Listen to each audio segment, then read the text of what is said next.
তো ঈদের আগে কিন্তু আমি শখের বেডরুম সেটটা বানিয়ে নিয়েছি। তো সেহরির খাওয়ার পরে কিন্তু ডেলিভারি দিয়ে গিয়েছে। তো হ্যালো এভরিওয়ান, আসসালামু আলাইকুম। কেমন আছেন সবাই? আশা করছি সবাই ভালো আছেন। আমরাও আলহামদুলিল্লাহ ভালো আছি। তো এখন বাজে রাত্র 4টা, দেখতে পারতেছেন বাহিরে অন্ধকার। তো ঢাকা থেকে এই মালগুলা এসেছে। তো আসার পরে আমাকে ফোন দিতেছে যে ম্যাডাম, নিচে দাঁড়িয়ে আছি, আপনি নিচে নামেন। তো তাড়াহুড়া করে খেয়ে নিয়েছি, যেহেতু 4টা বাজে, একদম সেহরির খাওয়ার সময় আর কি। তো এই যে মালগুলা কিন্তু এখন নামাচ্ছে। আর এই বিল্ডিংয়ে রাতের বেলা যে আঙ্কেলটা ডিউটি করে, উনি একটু ঝামেলা করতেছিল যে লিফটে মাল ওঠাতে দিবে না, একটু সমস্যা করতেছিল যে লিফটে এত মাল উঠানো যাবে না, এত ভারী ভারী মাল উঠানো যাবে না। তো পুরো বিল্ডিংয়ের মানুষই কিন্তু লিফটেই সব ফার্নিচার উঠিয়েছে। আমি আগের ফার্নিচারগুলোও আমি লিফটেই উঠিয়েছি।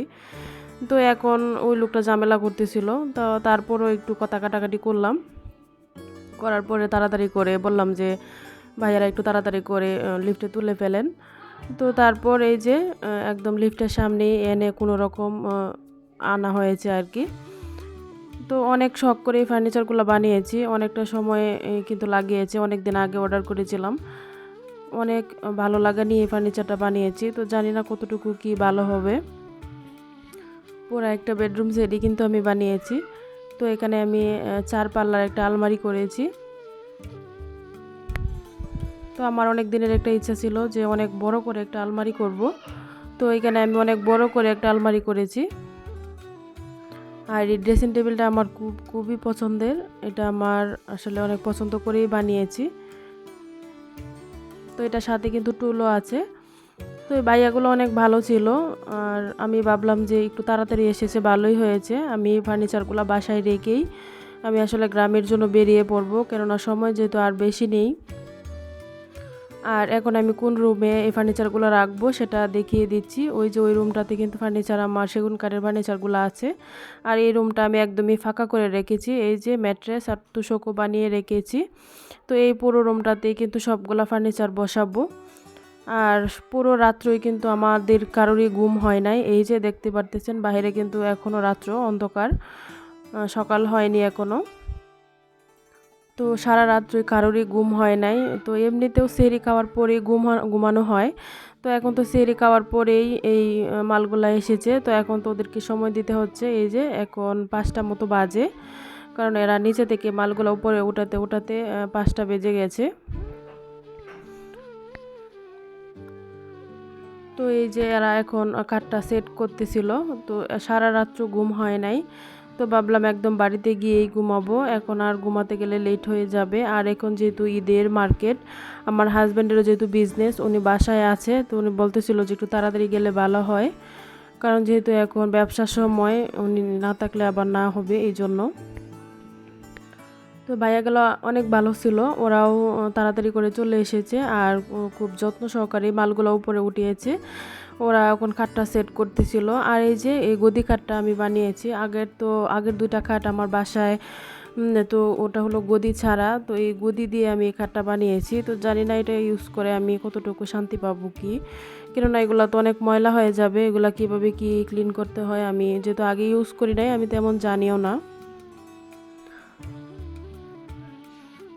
আর এই যে এখানে আমি একটা চেস্ট অফ ড্রয়ার করেছি, কেননা যেহেতু আমার আলমারিটা বেশ বড়, এই জন্য আমি আর ওয়ার্ড্রোবটা এত বড় করি নাই, একদম ছোট করেই বানিয়েছি। আমার খুবই পছন্দের এই বেডরুম সেটটা, অনেক শখ করেই বানিয়েছি। আর দেখি এখন আমার আগের ফার্নিচারগুলো কিন্তু সবগুলাই খাট কালার। তো এই ফার্নিচারগুলো আমি এতে নেক্সট কালার করেছি, মানে গোল্ডেন কালার।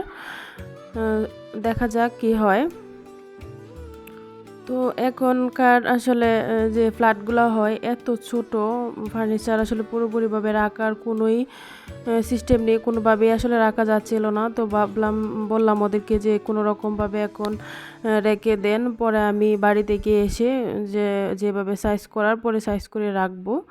এখন কোনো রকম রেখেই কিন্তু আমি যেহেতু বাড়িতে যেতে হবে, আর এই ফার্নিচারগুলোর জন্যই কিন্তু আমার বাড়িতে যেতে একটু লেট হয়েছে, নয়তো বা আমি আর কয়েকদিন আগেই চলে যেতাম।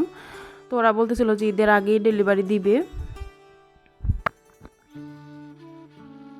তো এই যে এখন আমি এভাবেই রাখতেছি, কিভাবে আর কোনোভাবেই আসলে জায়গা হচ্ছিল না। আর বেশ বড় বড়ই ছিল সবগুলো ফার্নিচারই, কিন্তু বেশ বড়। কোনোভাবে যেহেতু জায়গা হচ্ছিল না, তো আমি এইভাবেই কিন্তু রেখেছি। পরে আসলে বাড়ি থেকে এসে আপনাদের সাথে শেয়ার করব যে কিভাবে রাখলে ফার্নিচারগুলো সুন্দর হবে আর দেখতেও ভালো লাগবে। আসলে এই ভাইয়াগুলাও অনেক ভালো ছিল, অনেক যত্ন সহকারে কাজগুলো করেছে। আর এখন চার পাল্লার যে আলমারিটা ওটা আনতেছে আর কি।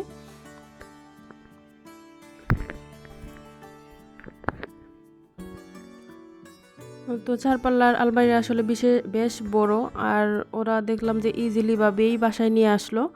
আর এটা 3টা পার্টে ভাগ করা, একদম যে একসাথে তা কিন্তু না, এটা হলো একটা পার্ট।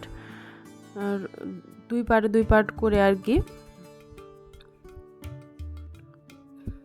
তো ওরা এদিকে কাজ করতেছিল আর আমি আর বাচ্চারা অন্যদিকে রেডি হইতেছিল যে ওরা যাওয়ার সাথে সাথেই আমরা বেরিয়ে পড়ব, তাহলে সকাল সকালে বাড়িতে চলে যেতে পারবো আর কি। 1-1.5 ঘন্টার মতো সময় লাগবে। আর এখন যেহেতু ঈদের সময় আসলে অনেক বেশি জ্যাম হয়ে যাবে, এই জন্য একটু সকাল সকাল গেলেই কিন্তু ভালো হবে। এই যে এখন এই যে 2টা পার্ট ওরা কিন্তু একসাথেই করে দিবে আর কি। খুব সুন্দরভাবে ইজিলিভাবেই ভাইয়াগুলো করতেছিল। আর বারবার বলতেছিলাম কোনো জায়গায় যেন আপনারা স্পট না করেন। আর এই যে এখন কিন্তু সব কিছু সেট হয়ে গিয়েছে, তো আপনাদের সাথে এখন সবগুলাই শেয়ার করছি। তো আমার ফার্নিচারগুলো কেমন হয়েছে আপনারা কিন্তু প্লিজ আমাকে কমেন্ট করে জানাতে পারেন। আর ফার্নিচারগুলো কীভাবে রাখলে সুন্দর দেখাবে, তো এটাও কিন্তু আমাকে বলতে পারেন। অনেক বেশি পছন্দের এই ফার্নিচারগুলো আমার। আর এই বেডরুমটাই কিন্তু আমার, এটা আমি ইউজ করব।